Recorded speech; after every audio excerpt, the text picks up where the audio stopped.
क्या आप जानते हैं ये है एक सरकारी स्कूल जहां पर एक महिला टीचर पढ़ाने के लिए आया करती थीं। काफी मेहनत करके ऐसी नौकरी हासिल की जिसके लिए लोग कई साल तक तैयारियां करते हैं, मगर पल भर में सब कुछ समाप्त हो जाता है। वो घर से निकली थीं स्कूल में पढ़ाने के लिए, लेकिन जिस रास्ते से गुजरी वो इनका आखिरी बार था। कभी स्कूल पहुंची ही नहीं। इस तरह के मामले बहुत कम देखने को मिलते हैं जो कि आज की घटना में हुआ है। इससे हर कोई हैरान और डरे हुए हैं। ये सभी टीचर्स की सुरक्षा पर सवाल उठाने वाली घटना है। लोग अपने घर से दूर बच्चों को अच्छी शिक्षा देने के लिए जाते हैं, लेकिन ऐसी घटना हो जाए ये काफी चिंताजनक है। इसको लेकर लोगों ने कैंडल मार्च भी निकाला। नमस्कार दोस्तों, तो क्या हाल चाल है आपके। आज हम बात करने वाले हैं शिवानी वर्मा केस के बारे में। इस घटना की शुरुआत होती है बिहार के अररिया जिले के नरपतगंज थाना क्षेत्र से। यहीं पर एक कन्हैली मध्य विद्यालय है जहां पर एक महिला टीचर पढ़ाया करती थीं, शिवानी वर्मा। इनकी उम्र 24-25 साल रही होगी। ये सहायक शिक्षिका के पद पर अपनी सेवा दे रही थीं। 1 से लेकर 5वीं तक के बच्चों को पढ़ाया करती। ये काफी मिलनसार, अच्छे स्वभाव वाली टीचर थीं। इनका अपने स्टूडेंट से भी काफी लगाव था। उनके साथ सेल्फी भी लिया है। वैसे तो इनका घर उत्तर प्रदेश के बाराबंकी जिले में आने वाले हैदरगढ़ नगर पंचायत में पूरे मितई एरिया में है। इनके पिताजी लक्ष्मीकांत वर्मा एक रेवेन्यू इंस्पेक्टर हैं और बाराबंकी के रामनगर तहसील में पदस्थ हैं। कई साल पहले इन्होंने हैदरगढ़ में ही जमीन लेकर अपना मकान बना लिया था और अपने परिवार के साथ यहीं पर रहने लगे थे। ये लोग मूल रूप से रायबरेली के शिवगढ़ थाना क्षेत्र के पिंडोरी गांव के रहने वाले हैं। बच्चों की पढ़ाई लिखाई के लिए ही पिता लक्ष्मीकांत जी ने हैदरगढ़ चुना था। इनकी 3 बेटियां और 2 बेटे हैं। बड़ी बेटी जूली, उसके बाद ज्योति, फिर शिवानी, उसके बाद 2 बेटे अंकित और अनुराग। तीनों बेटियों ने Bihar public service commission BPSC में TRE1 का एग्जाम दिया और 2023 में तीनों का ही सिलेक्शन एक साथ हो जाता है। घर में जैसे खुशियों की लहर दौड़ पड़ी। इन्होंने पूरे गांव का नाम रोशन कर दिया। अब तीनों बहनें यूपी से बिहार आईं। बड़ी बहन जूली की पोस्टिंग पटना में हुई, ज्योति की पोस्टिंग समस्तीपुर में और सबसे छोटी बहन शिवानी की अररिया में। इनके दोनों भाई अभी छोटे हैं, 18 और 16 साल के हैं। वो भी पढ़ाई करते हैं। 2 साल पहले शिवानी ने ये स्कूल ज्वाइन किया था, पर शिवानी के सपने और भी बड़े हैं। ये तो केवल शुरुआत है। ये UPSC क्लियर करके IAS अधिकारी बनना चाहती थीं। उसके लिए इन्होंने टीचर की ड्यूटी पूरा करने के बाद स्कूल की छुट्टी होने के बाद घर पर ही तैयारी करना शुरू कर दिया, जहां भी ये रूम लेकर रहती हों। चूंकि तीनों ही बहनें एक ही राज्य में आसपास के जिलों में हैं, इसीलिए हर संडे को ये लोग मिलते थे, साथ में समय बिताते हैं, एक दूसरे के साथ अपनी बातें शेयर किया करते हैं। पिता भी सरकारी नौकरी में हैं, इसीलिए कभी भी आर्थिक रूप से परेशानी नहीं हुई। अब तो और भी नहीं है, सब सही चल रहा था। शिवानी फॉरबिसगंज बाजार में एक किराए का रूम लेकर रहा करती थी। यहाँ से इनका स्कूल 4-5 किलोमीटर दूर ही पड़ता है। इनके पास एक स्कूटी भी थी जिससे स्कूल जाया करती। इनका रोज का रूटीन था सुबह में 8, सवा 8 बजे स्कूल के लिए स्कूटी से निकल जाना, फिर शाम के 5 बजे के आसपास वापस घर आ जाना। उसके बाद ये भोजन करके पढ़ाई करने बैठ जाती। देर रात तक पढ़ती ही रहती। लोग बताते हैं कि ड्यूटी के बाद 7-8 घंटे तैयारी करती। नौकरी करने वाली एक नॉर्मल लड़की जिसके कई बड़े सपने हैं, घर से इतनी दूर अनजान इलाके में रह रही है। केवल स्कूल आने जाने के लिए घर से बाहर निकलती, उसके अलावा पढ़ाई करती। अब तारीख आई 3 दिसंबर 2025, बुधवार का दिन। हमेशा की तरह आज भी शिवानी सुबह 8:30 बजे के आसपास अपना पर्स लेकर हेलमेट पहनकर स्कूटी से निकल जाती है। ये थोड़ा ठंड का मौसम है, इसीलिए इन्होंने अपना चेहरा ढककर ऊपर से हेलमेट पहना हुआ था। आराम से स्कूल की तरफ आगे बढ़ रही थी। स्कूल से करीब 2 किलोमीटर पहले ये कन्हैली खाबदा का रास्ता है। चौराहा टाइप का है, चारों दिशा में रोड बने हैं। यहाँ कई घर, दुकानें हैं। एक तरफ शिव जी का मंदिर भी बना हुआ है। आमतौर पर इस एरिया में काफी चहल पहल होती है, लेकिन ठंड के चलते ना के बराबर लोग थे। यहीं पर ये दुकान है, पीछे घर बना है दुकान के ओनर का। इस घर पर केवल ओनर की पत्नी और बच्चा था। बाकी परिवार के लोग शहर से बाहर गए हुए थे। अब यहाँ पर अजीब इत्तेफाक देखिए। सुबह सुबह दुकान की मालकिन जगी और दुकान ओपन किया। आसपास पूरा सन्नाटा पसरा हुआ है। इन्होंने गैस पर दूध भी चढ़ा रखा था। अब करीब 9:20 के आसपास का टाइम हो रहा है। ये दुकान की शटर गिराकर गैस बंद करने के लिए गईं, साथ में नहाना भी था। जैसे ही ये घर में गईं, अचानक एक तेज आवाज पूरे इलाके में गूंज उठती है। महिला डर गई, क्या हो गया। तुरंत भागकर ये बाहर आईं। इन्होंने देखा कि दुकान के पास एक महिला स्कूटी के साथ पड़ी हुई है। उनकी गर्दन के पास लाल पदार्थ भी प्रवाहित हो रहा है। महिला तुरंत भागकर हेल्प मांगने के लिए दूसरी ओर गईं। आसपास कोई दिख नहीं रहा था। कुछ मीटर दूर दूसरे दुकानदार को इसके बारे में बताया। एक किसान है, सुधीर यादव जी। ये उस समय अपने खेत में काम कर रहे थे। इन्होंने वो तेज आवाज सुनी। जब उस तरफ नजरें घुमाई तो देखा कि एक बाइक पर 2 लोग वहां से भाग रहे हैं। धुंध और कुहेसे की वजह से और दूरी अधिक होने की वजह से ये पहचान नहीं पाते हैं कि बाइक पर कौन कौन था। आसपास के घर के लोग भी बाहर निकले। किसी ने पुलिस को इसकी सूचना दी। वहां मौजूद लोगों ने महिला का हेलमेट हटाया, चेहरा देखा। जो सुधीर यादव जी थे ये देखते ही मैडम को पहचान गए। ये तो मैडम शिवानी वर्मा हैं। स्कूल में जब भी कोई प्रोग्राम होता था, फंक्शन होता था तो सुधीर जी उसमें जाते थे। ऐसे ही स्कूल के स्टाफ से इनकी पहचान हो गई थी। इन्होंने कुछ लोगों की सहायता से शिवानी जी को सदर हॉस्पिटल पहुंचाया, अररिया के।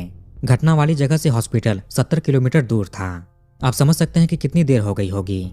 वहां जाते ही डॉक्टर्स ने जवाब दे दिया। आधे घंटे में पुलिस भी घटनास्थल और अस्पताल में पहुंचती है। ग्रामीणों से पहचान तो पता चल गई थी। शिवानी के पर्स में भी इनके पहचान पत्र इत्यादि थे। इनके मोबाइल फोन और स्कूल के जरिए परिवार से संपर्क किया जाता है। स्कूल के जो भी टीचर्स और बाकी स्टाफ थे वो भी यहाँ पर देखने पहुंचे। दोपहर में पुलिस ने शिवानी के पिताजी लक्ष्मीकांत जी को ये सूचना दी। 2 अज्ञात बदमाशों ने आपकी बेटी के साथ ऐसी अनहोनी कर दी है। ये सुनकर पिता के भी पैरों तले जमीन खिसक गई। हर तरफ इस घटना का शोर होता है। उधर बहनें भी अररिया के लिए रवाना हो गईं। मीडिया में खबरें चलने लगी। एक महिला टीचर स्कूल में पढ़ाने जा रही थी और बीच रास्ते में ऐसी चीज हो गई। शिवानी हैदरगढ़ के जिस स्कूल में बचपन से पढ़ी थी वहाँ के प्रबंधक भी ये सुनकर हैरान हुए। वो बताते हैं कि शिवानी यहाँ की टॉपर स्टूडेंट थी, पढ़ने में काफी अच्छी थी। पुलिस ने अज्ञात के खिलाफ BNS 103 सहित कई धाराओं में केस दर्ज कर अपनी जांच शुरू कर दी।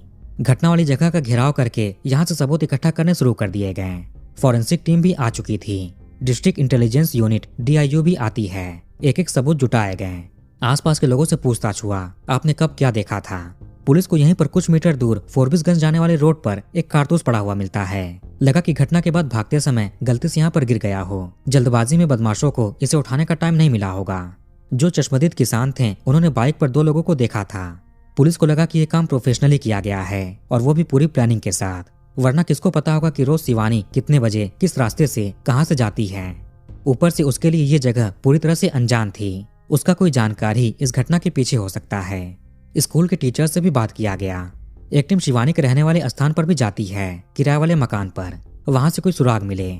शिवानी के फोन की भी कॉल डिटेल्स और बाकी जानकारी निकाली गई। पहले शिवानी पोस्ट ऑफिस के पास रहा करती थी, जहां से स्कूल 10 किलोमीटर दूर पड़ता था। बीच में काफी ट्रैफिक जाम लगते हैं। इसके चलते अक्सर शिवानी को स्कूल आने जाने में लेट हो जाता। रास्ते में ये एक घर या दुकान पड़ता है जो कि मधुकान मलिक जी का है। ट्रैफिक जाम में रुकने के दौरान शिवानी जी इसी घर के सामने मकान मालिक से मिली। पता चला कि ये किराए पर रूम भी देते हैं। शिवानी ने इनसे बात किया और मई 2025 में एक रूम किराए पर ले लिया 1500 रुपए में। यह भी कहा कि कुछ महीने की बात है, ये दूसरी नौकरी की तैयारी कर रही है। जैसे ही उसमें सिलेक्शन हो जाएगा ये घर खाली कर देंगी। घर के सामने के हिस्से में कई दुकानें हैं, जिनमें से एक पर मकान मालिक मधुकांत मलिक और इनकी पत्नी वीणा देवी बैठती हैं। बाकी किराए पर है। पीछे कई कमरे बने हुए हैं, उन्हें भी अलग अलग लोगों को किराए पर दे रखा है। मकान मालिक का परिवार ऊपरी फ्लोर पर रहता है। इनकी पत्नी के अनुसार शिवानी बहुत ही अच्छी लड़की थी। जब भी इनसे मिलती राधे राधे अंकल, राधे राधे आंटी करके मिलती थी, हाल चाल पूछती। उसने स्वयं कहा था कि आपने किराए में बिजली का बिल इंक्लूड नहीं किया है, पर ये ज्यादा बिजली यूज करती है, इसलिए जनवरी के महीने से ये किराया बढ़ा कर देगी। पर दिसंबर में ये घटना हो जाती है। पुलिस कमरे की तलाशी लेने आई। छोटा सा कमरा है, इसमें एक चौकी है, उसके पास टेबल रखा हुआ है। टेबल पर ढेर सारी किताबें और कार्टन्स पड़े हुए हैं, उसमें भी किताबें हैं। दरवाजे के साइड में शिवानी ने इलेक्ट्रिक स्टोव रखा हुआ है खाना पकाने के लिए। कभी वो स्वयं बनाती थी तो कभी बाजार से लेकर आती। मकान मालिक ने आगे बताया कि स्कूल से वापस आने के बाद वो घर से बाहर नहीं निकलती थी। उसका कोई दोस्त यार भी यहाँ पर नहीं आता। कभी कभार बड़ी बहन मिलने के लिए आती, इसके अलावा कोई नहीं।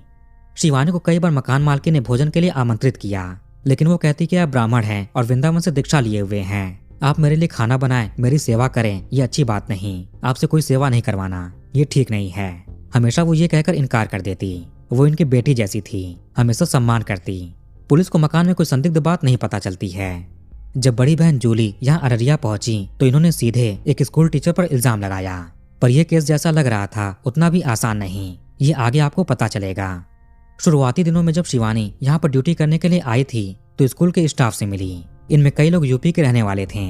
आमतौर पर अगर अपने जगह से, डिस्ट्रिक्ट से, राज्य से या फिर देश से दूर हो और वहाँ कोई अपने इलाके का मिल जाए तो अलग ही खुशी होती है, उसे घुल मिल जाते हैं। शिवानी के साथ भी ऐसा ही कुछ होता है। ये यूपी के रहने वाले 2 टीचर्स से मिली, रंजीत वर्मा और पवन कुमार। इनकी आपस में अच्छी जान पहचान हो गई। तीनों फोरबिसगंज में ही रहते थे और साथ में एक बाइक पर स्कूल आते हैं। इसके बाद इनमें अनबन हो गई, झगड़े हो गए, जिसके बाद शिवानी अपना स्कूटी खरीद लेती है। ये अब अकेले ही आने लगी। स्कूल के स्टाफ मीडिया के सामने तो नहीं लेकिन पुलिस को बताया है कि मनमुटाव साफ साफ दिखता था। शिवानी अपनी बातें अपनी बहनों से भी साझा करती थी। बहन जूली के अनुसार जो रंजीत वर्मा था उसने शिवानी को 1 साल पहले शादी का प्रपोजल दिया।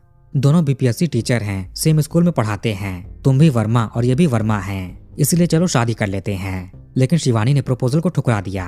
उसी टाइम साफ साफ बोल देती है कि अभी शादी नहीं करनी, इन सब चीजों में नहीं पड़ना है, ये जो पीएससी की तैयारी कर रही है, बड़ा ऑफिसर बनना है। वैसे भी जब इसके बड़ी बहनों की शादी होगी उसके बाद ये सोचेगी और उसमें अभी बहुत टाइम है।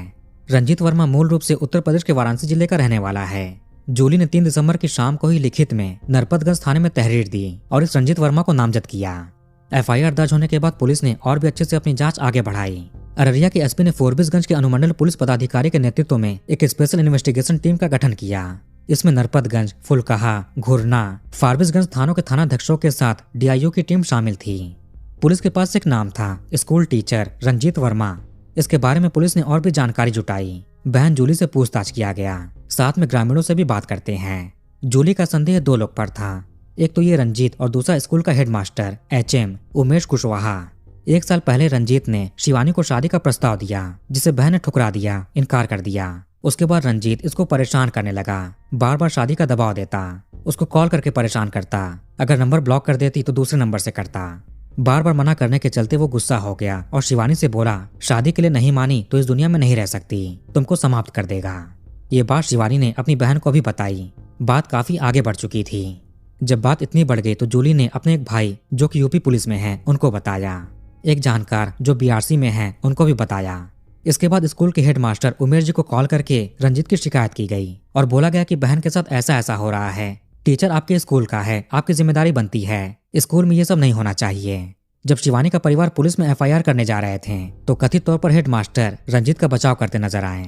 कहा कि ऐसा कुछ नहीं होगा, आगे से ध्यान देंगे। फिर रंजीत ने किसी और से शादी कर ली। ये शादी घटना के करीब 3 महीने पहले हुई थी। शादी के बाद कुछ दिन रंजीत शांत रहता है, लेकिन फिर वापस शिवानी को परेशान करने लगा। रास्ते में उसके ऊपर बाइक से धूल उड़ाता, अचानक बाइक को साइड से निकालकर शिवानी की स्कूटी को डिसबैलेंस कर देता। ऐसी ऐसी हरकतें ये कर रहा था। आगे फिर शिवानी के साथ ये घटना हुई। जूली ने कहा कि इन्हें रंजीत पर ही संदेह है, उसने पहले ही शादी कर ली, जिससे सबको लगे कि उसका इस केस में कोई हाथ नहीं होगा, ये तो शादीशुदा हो गया है। लेकिन उसके मन में शिवानी के लिए नफरत होगी क्योंकि उसको रिजेक्ट कर दिया था, उसी का बदला लिया होगा। जूली ने हेडमास्टर पर भी इल्जाम लगाते हुए कहा कि 16 जुलाई 2024 को शिवानी स्पेशल लीव के लिए हेडमास्टर को एप्लीकेशन लिखा, जिसे वो स्वीकार नहीं करते हैं और छुट्टी नहीं दी। शिवानी के लिए छुट्टी जरूरी थी। फिर बहन डिस्ट्रिक्ट एजुकेशन ऑफिसर डीईओ के पास गई। ऑफिसर ने फोन पर हेडमास्टर को फटकार लगाई। इसकी खबर मीडिया में भी छपी। हो सकता है कि इस घटना के बाद हेडमास्टर की इमेज खराब हो गई हो और उसने बदले के लिए ऐसा कराया हो। 4 दिसंबर 2025 की सुबह 11 बजे पुलिस ने फोरबिसगंज चौराहे के पास रंजीत वर्मा को उठाया। घटना वाले दिन भी ये स्कूल आया हुआ था और सबके आसपास घूम रहा था। यह पुलिस स्टेशन में भी गया था। साथ में पुलिस ने हेडमास्टर को भी पूछताछ के लिए थाने में बुलाया। पुलिस की टीम सीसीटीवी कैमरों की भी जांच में जुटी हुई थी। वो दोनों बाइक सवार किसी न किसी कैमरे में जरूर दिखे होंगे। CCTV footage, mobile tower location, गवाहों के बयान, घटनास्थल से मिले सबूत, सबको लेकर टाइमलाइन तैयार की जाने लगी। कौन कहां पर था, क्या कर रहा था। शिवानी की पर्सनल और प्रोफेशनल दोनों लाइफ देखी गई। पर्सनल लाइफ में कोई दिक्कत नहीं थी, किसी से कोई दुश्मनी नहीं, कोई विवाद नहीं, बस एक ही था, रंजीत। हालांकि इसके खिलाफ भी पुलिस को कोई सबूत नहीं मिल रहे थे। 2 दिन के अंदर 500 से भी ज्यादा सीसीटीवी फुटेज खंगाले गए। इसी बीच फॉरबिसगंज की तरफ एक बाइक दिखी कैमरे में। यामाहा की एफजेड बाइक थी जिस पर 2 संदिग्ध लोग बैठे हुए थे। इनके जाने वाले रास्तों पर जो भी पेट्रोल पंप, दुकानें, घर इत्यादि थे, वहां से 21 सीसीटीवी के फुटेज निकाले गए। दोनों लड़कों की पहचान और बाइक की नंबर प्लेट देखी गई। रजिस्ट्रेशन नंबर से बाइक की डिटेल निकाली गई, इसका ओनर कौन है। घटनास्थल के आसपास जितने भी फोन्स एक्टिव थे उनका भी डंप डेटा निकलवाया गया, यहाँ से किसकी किसकी लोकेशन गुजरी हो। लोकेशन में समय के अनुसार सुबह के 9 बजे के आसपास 2 लोग ही दिखाई दिए। सब मैच कर रहा था। इसी बीच एक नंबर से किसी को कॉल भी किया गया था। पूरे दिन में सेम नंबर पर 4 बार कॉल हुआ था। एक टीम बाइक के एड्रेस पर पहुंची। ऐसे शहनवाज नाम का आदमी मिलता है जो कि डुमरिया गांव, वर्तमान में रामपुर उत्तर, फोरबिसगंज, अपने नानी के घर पर रहता है और फोरबिसगंज के एक प्राइवेट हॉस्पिटल में सिक्योरिटी गार्ड की नौकरी करता है। इससे पुलिस ने बात की। इसने कहा कि 3 दिसंबर की सुबह इसके पास 2 लोग आए थे, मोहम्मद मरूफ और सोहेल। वो इससे इसकी एफजेड बाइक मांग कर ले गए। फिर कुछ घंटे के बाद बाइक वापस लौटा दिया। मरूफ फोरबिसगंज के रामपुर वार्ड नंबर 1 का रहने वाला है। सोहेल भी फोरबिसगंज के रेफलर हॉस्पिटल रोड के पास रहता है। पुलिस को जो 2 नंबर मिले थे वो भी मरूफ और सोहेल के थे। मरूफ ने किसी के साथ 4 बार बात की थी। अब यहाँ से एक नई कहानी सामने आने वाली है। मरूफ ने जिससे बात की वो एक महिला थी, हुस्न आरा। पति का नाम है मोहम्मद शाकिर। पति की फॉरबिसगंज के बाजार में इलेक्ट्रॉनिक्स की दुकान है। 6 दिसंबर तक पुलिस ने मरूफ, हुस्न आरा और सुहेल को उठाया। इनसे सख्ती से पूछताछ की गई। मीडिया और पुलिस के अनुसार हुस्न आरा को संदेह था कि इसके पति का बाहर कहीं अफेयर चल रहा है। पिछले 3 महीने से इसको संदेह हो रहा था। वो इन्हें समय नहीं देते हैं, रात को देरी से घर आते हैं, ठीक से बात नहीं करते हैं, गुस्से में बात करते हैं, एक तरह से दूरी बनाने लगे थे। वो अपना फोन भी छिपा कर रखते हैं। एक बार पत्नी ने चुपके से पति का फोन चेक किया। उसमें कई मैसेजेस पढ़े। वो किसी महिला के थे। लगी कोई महिला टीचर है और स्कूल के बाहर मिलने का जिक्र हुआ था। ऐसे हुस्न आरा समझ गए कि पति का किसी महिला टीचर से अफेयर है। अब ये अपने लेवल पर उसका पता लगाती है। वो कहाँ की रहने वाली है, कहाँ पर पढ़ाती है, किस रास्ते से जाती है, कौन सा व्हीकल यूज करती है, किससे आती जाती है, सारा इन्फॉर्मेशन इकट्ठा किया। ये काफी परेशान हुई, कैसे अपने घर को बचाए, पति की लाइफ से उस महिला टीचर को दूर करे। घर पर इसकी बहन के बेटे भी आते रहते थे, राजा और छोटू उर्फ नैयर। मौसी और भांजे का रिश्ता था। हुस्न आरा ने भांजों के सामने जिक्र किया। राजा कुछ आपराधिक तत्वों को जानता था। हुस्न आरा भी उस महिला टीचर को रास्ते से हटाना चाहती थी। मौसी और भांजों ने मिलकर प्लान बनाया। हुस्न आरा राजा को 3 लाख रुपए देती है, साथ में उस महिला की फोटो, उसकी डिटेल्स भी दी। फिर राजा ने मरूफ और सुहेल से बात की, उनको सुपारी दिया 3 लाख में। उन्हें भी लगा कि छोटा सा काम है, बदले में 3 लाख रुपए मिलेंगे। पैसों की लालच के चलते मान गए। सुहेल के अनुसार हुस्न आरा इसके सामने रोई भी कि इसका घर बर्बाद होने से बचा लो, मदद कर दो। इन दोनों को भी सारी चीजें बताई गईं। ये भी 2 दिन तक उस महिला टीचर की रेकी करते हैं, कब कहाँ से वो जाती है, कौन से टाइम में कहाँ पर होती है। फिर एक कन्हेली के इस चौराहे को चुनते हैं। 3 दिसंबर को समय के अनुसार मरूफ और सुहेल सुबह में निकले। शहनवाज से कुछ देर के लिए बाइक मांगी और उस जगह पर पहुंच गए। वहीं साइड में बाइक को पार्क करके छिप कर बैठ गए और इंतजार करने लगे। उस तरफ से एक महिला स्कूटी पर हेलमेट लगाए आते दिखी। लगा कि स्कूल टीचर है, दोनों समझ गए। फिर सुहेल, जिसका काम बाइक चलाने का था, इसने टीचर को रुकवाया कि कुछ पूछना है। तभी पीछे से मरूफ ने कमर से देसी कट्टा बाहर निकाला और गर्दन के पास निशाना लगा दिया। ऐसा इसलिए क्योंकि महिला ने सर पर हेलमेट लगाया था। घटना अंजाम देने के बाद फॉरबिसगंज होते हुए बाइक को शहनवाज को लौटाया। उसके बाद खाबदा दरगाहीगंज होते हुए नेशनल हाईवे से फरार हो गए। रास्ते में मरूफ ने हुस्न आरा को कॉल करके बोला कि काम हो गया। अब शाम से इस घटना की खबर मीडिया में चलने लगी। हुस्न आरा ने जब ये न्यूज देखा तो हैरान रह गई, क्योंकि जिसकी सुपारी इसने दी थी वो ये लड़की नहीं है, बल्कि कोई और ही है। उन बदमाशों को भी शाम तक पता चल गया कि गलत इंसान को निशाना बनाया है। पुलिस के अनुसार भवानीपुर प्राथमिक विद्यालय की एक महिला टीचर थी। वो भी इसी रास्ते से होकर अपने स्कूल जाया करती। शिवानी भी इसी रास्ते से जाती। यहाँ बुरी किस्मत कहें, संयोग कहें या कुछ और, दोनों महिला टीचर की कद काठी सेम थी। दोनों सूट सलवार में ही स्कूल जाती। दोनों के पास सेम तरह की स्कूटी थी। भले ही अलग अलग स्कूल में पढ़ाती हों, लेकिन रास्ता सेम था। दोनों ही हेलमेट लगाती। आने जाने की टाइमिंग भी वही थी, 9 बजे के आसपास। यही नहीं, एक और इत्तेफाक यहाँ पर होता है। जिसकी असल में सुपारी मिली थी वो महिला टीचर आज 3 दिसंबर की सुबह स्कूल नहीं गई। अचानक कुछ कारण के चलते छुट्टी ले लिया था। अब उनकी खुशकिस्मती थी या शिवानी की बदकिस्मती। पुलिस ने FZ बाइक, उस दौरान पहने हुए बदमाशों के कपड़े, जूते, देसी कट्टा सब कुछ बरामद कर लिया। जब इसकी खबर मीडिया में आई तो हर कोई हैरान रह गया। एक महिला ने अपने पति की कथित प्रेमिका की सुपारी दी और गलती से कोई और महिला शिकार बन गई। इसमें जो हुस्न आरा के भांजे थे उन्होंने लाइनर का काम किया था कि तुम्हारा शिकार इसी रास्ते पर इस समय पर मिलेगा। सारी सेटिंग की थी। जो राजा और छोटू हैं, ये दोनों फरार हो गए। जिस दिन ये घटना हुई थी, टीचर समुदाय के लोग शाम के 7 बजे ADB चौक से लेकर SP आवास तक कैंडल मार्च निकालते हैं। इसमें ढेर सारे लोग कैंडल लेकर तत्काल आरोपियों को अरेस्ट करने की मांग कर रहे थे। SP आवास पहुंचने पर पता चला कि SP कहीं गए हैं। इसके बाद HDPO से मुलाकात की गई, उनसे कड़ी कार्रवाई की मांग की गई। यह भी कहा कि अगर 48 घंटे के अंदर वो बदमाश नहीं पकड़े गए तो बड़ा आंदोलन होगा। पुलिस ने पोस्टमार्टम के बाद शिवानी को उसके घर वालों को सौंप दिया। उन्हें पैतृक मूल निवास स्थान लाया गया, रायबरेली के शिवगढ़ थाना क्षेत्र में। अंतिम संस्कार यहीं पर होता है। कुछ रिपोर्टर्स ने स्कूल के आसपास के लोगों से जब बात की तो कुछ और भी चीजें पता चलती हैं। शिवानी वर्मा की क्लास में पढ़ने वाले कुछ बच्चों ने बताया कि मैडम को किसी का कॉल आता था जिससे वो परेशान रहती। उन्होंने उसके बारे में बच्चों से भी जिक्र किया था। जब वो नंबर को ब्लॉक कर देती तो दूसरे नंबर से कॉल आता। कुछ महीने पहले जो रंजीत वर्मा था वो 8वीं क्लास के एक विद्यार्थी की पिटाई कर रहा था। शिवानी उसको बचाने गई, छुड़ाने गई। फिर रंजीत ने शिवानी पर भी हाथ उठा दिया। उस दिन स्कूल 12 बजे ही बंद हो जाता है, जल्दी छुट्टी हो गई थी, ऐसा बच्चों ने मीडिया में बताया। एक कोचिंग सेंटर चलाने वाले टीचर बताते हैं कि पिछले साल एक लड़के का इस स्कूल में झगड़ा हो गया था। अगले दिन वो स्कूल में देसी तमंचा लेकर पहुंच गया। इस स्कूल में ये सब चीजें चल रही थी, लेकिन इसकी खबर ऊपर तक नहीं जाती। मामला स्कूल में ही दब जाता, जबकि इन सब की इंक्वायरी होनी चाहिए थी। जो स्कूल के हेड मास्टर थे उन्होंने बोला कि 5 जुलाई 2024 को डीईओ की तरफ से नोटिस आया था कि अब से TRE 1 और 2 के कर्मचारियों को आकस्मिक या फिर प्रेगनेंसी की छुट्टी नहीं मिलेगी। फिर 16 जुलाई को शिवानी छुट्टी लेने के लिए एप्लीकेशन देती है। HM ने नोटिस के आधार पर ही छुट्टी देने से इनकार कर दिया था और इन्होंने सलाह दिया था कि तुम डीईओ के पास जाओ, उनसे मिलो। इसके बाद 22 जुलाई 2024 को नया नोटिस आया कि आकस्मिक, विशेष अवकाश और प्रेगनेंसी की छुट्टी मिल सकती है। इसके बाद 23 और 24 जुलाई को शिवानी ने छुट्टी ली थी। इन सब से हटकर रंजीत वर्मा, जो 1 साल से शिवानी को परेशान कर रहा था, वो तो बस यहाँ पर ड्यूटी करने के लिए आई थी, बच्चों को पढ़ाने आई थी। साथ में उसके भी कई सपने थे, लेकिन रंजीत उसको बेकार में परेशान करता, शादी का दबाव बनाता। किसी और महिला से शादी कर लेने के बाद भी रंजीत शिवानी को परेशान करता, लेकिन इसके खिलाफ कोई भी एक्शन नहीं लिया गया। लोगों का कहना है कि जो भी शिवानी के साथ उस दिन हुआ, बिना गलती के सब कुछ हुआ, उसका तो इंसाफ मिलना चाहिए। साथ में रंजीत पर भी एक्शन लेना चाहिए, उस पर एजुकेशन डिपार्टमेंट की तरफ से भी कार्रवाई हो। 18 दिसंबर को राजा और छोटू भी कोर्ट आकर सरेंडर कर देते हैं, अपने आप को पुलिस को सौंप दिया। पुलिस ने कहा कि इस केस में जो भी आरोपी थे या तो पकड़े गए या सरेंडर कर दिया। आरोपियों में एक रामपुर दक्षिण का मुखिया प्रतिनिधि का भतीजा है। उस मुखिया के भी कई क्रिमिनल रिकॉर्ड हैं। पुलिस के अनुसार उसके भी कनेक्शन की जांच की जा रही है। उसने आरोपियों को पनाह दिया था, रहने की जगह दी थी। ये केस पूरी तरह से खुल चुका है, जल्द ही पुलिस चार्जशीट फाइल कर देगी। हुस्नारा के पति भी हैरान हैं, अब पत्नी भी जेल में रहेगी। लोग प्रशासन से भी सवाल कर रहे हैं कि क्या ये सब करना इतना आसान है। पैसों की लालच में कुछ भी कर देते हैं, परिणाम क्या होगा ये नहीं देखते हैं। खैर, पुलिस ने 48 घंटे में ही इस केस को सुलझा लिया और सभी आरोपियों को अरेस्ट कर लिया। तो वीडियो के ऊपर खत्म करते हैं और कमेंट करके अपनी राय बताइए। इस वीडियो को लाइक और शेयर जरूर करिए और हमारे चैनल को सब्सक्राइब करके बेल आइकन ऑन कर लीजिए। मिलते हैं नेक्स्ट वीडियो में। धन्यवाद।